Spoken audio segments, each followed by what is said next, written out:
En quoi est-ce que c'est une nouveauté, les grandes bases de données, ou les big data, ou les méga-données, peu importe comment on l'appelle? C'est pas vraiment une nouveauté. C'est pas vraiment une nouveauté, simplement parce que c'est la suite d'un processus de fractionnement statistique, etc., d'amélioration toujours des données qu'on peut avoir. La rupture, elle vient en fait de l'utilisation informatique, des logiciels informatiques, et de cette capacité de supercalculateur d'avoir des données complètement immenses, et donc de segmenter extrêmement le consommateur. Donc, et d'avoir à chaque fois dans cette segmentation des informations pour agir. Pour agir, et donc ce qu'on pense vraiment, c'est que ce saut quantitatif amène une rupture qualitative justement sur la connaissance du consommateur, ses habitudes de consommation et sur la société en général. Et pourquoi est-ce que cette espèce de révolution quantitative, qui apparemment va servir à la publicité, pourquoi est-ce qu'elle inquiète les consommateurs finalement? Parce qu'il a le sentiment d'être dépossédé, parce qu'il y a une opacité autour des big data, parce qu'il a le sentiment d'être dans une sorte de surveillance généralisée où il n'a aucun contrôle. Et exemple, quand on lui demande de signer le cahier des charges d'utilisation de n'importe quel logiciel, il y a 15 pages où il ne comprend absolument rien. Donc on lui demande de signer, il signe parce qu'il est pressé par le temps, mais il a le sentiment que dans le même temps, il est totalement dépossédé. Donc il y a une absence de transparence, cette opacité justement sur ces cahiers des charges, et ce sentiment d'une surveillance et d'une dépossession. Donc il y a une réelle inquiétude des consommateurs. Plus de 2/3 des consommateurs français sont inquiets des big data. C'est quand même important. Et on retrouve à peu près les mêmes chiffres en Europe?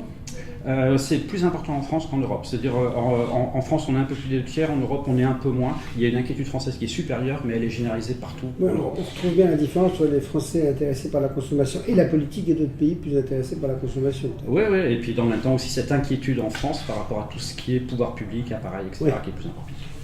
Et est-ce que les big data peuvent avoir une influence sur les grandes bases de données sur la créativité des publicitaires, à ton avis? Oui, bien sûr. En fait, il y a un impact très fort sur la fonction publicitaire. Simplement parce qu'on n'est plus dans le même mode publicitaire. Dans le contenu des messages, il va y avoir une incidence, mais surtout, ce qui caractérise le big data, c'est qu'on est dans une réactivité extraordinaire. C'est-à-dire, on fait une recherche sur un moteur de recherche, par exemple, et immédiatement, on reçoit une publicité correspondante. Donc, c'est-à-dire que ça change la créativité publicitaire. On est moins dans le désir. Ça accentue l'individualisation et ça accentue l'interactivité. Alors, dans ce premier temps, ce que ça fait, c'est que ça modifie le message et la créativité publicitaire. On est moins dans le désir que dans l'information. On est plus dans quelque chose qui informe le consommateur par rapport à une recherche qu'il effectue. Mais là où tu poses la question vraiment essentielle, c'est l'incidence sur le lien social et la société. Parce que le big data, dans le domaine de la publicité, ça change. Tu regardes la définition de la publicité dans tous les manuels de publicité. La publicité, c'est un mass média. C'est un média de masse. Ce que change le big data, c'est qu'on change du média de masse vers quelque chose d'hyper segmenté, d'hyper fragmenté, et du coup qui atomise totalement le lien social. Et à ton avis, les publicitaires ont une vision critique quand même de cet univers qui se segmente et s'individualise complètement, ou bien au contraire, ils souhaitent en profiter? Alors, très clairement, à l'origine, ils souhaitent en profiter parce qu'il y a un marché du big data qui est colossal. Le paradoxe, c'est que le big data va faire du small advertising. Small advertising, parce que ça modifie, comme on disait, le désir publicitaire et donc tout le mode de fonctionnement de la publicité.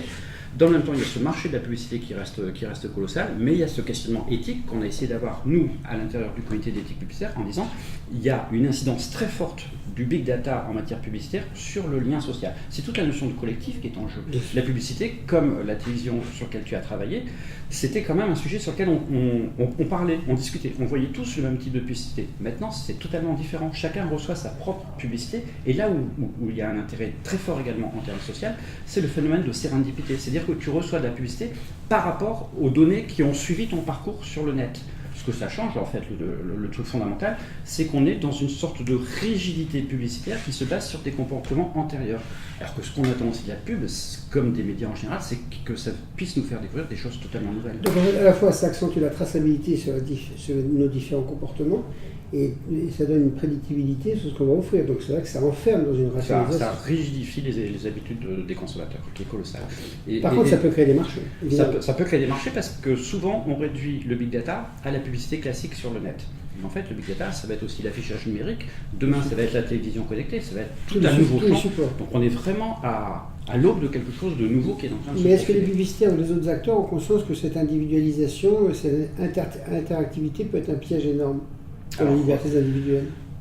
doucement, c'est en train d'émerger. C'est-à-dire que dans les discussions, on voit que voilà, on aboutit à quelque chose qui est complètement dans l'incertitude, donc il y a des questions éthiques qui se posent, c'est le rôle du comité d'éthique. Et en fait, d'un mot, quel est l'impact sur le lien social de cette segmentation?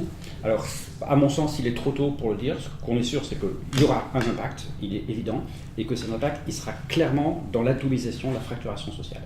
Donc on est dans notre orientation d'avoir fait cet avis qui soulève le problème éthique, culturel. C'est la question essentielle. Dans les recommandations, c'est attention, il n'y a pas seulement pour ou contre de surveillance généralisée ou de marché, il y a des questionnements éthiques et sociétaux et donc politiques qui sont en train de se mettre en place. Concernant la liberté de consommation. Liberté de consommation et plus globalement, c'est quelle place du collectif dans nos sociétés. Donc on a raison de faire un travail de veille et de réflexion critique. C'est là où on s'aperçoit que le travail sur l'éthique publicitaire, c'est un travail politique, de réflexion politique, dans le meilleur sens du terme. En meilleur? Bon, je pense.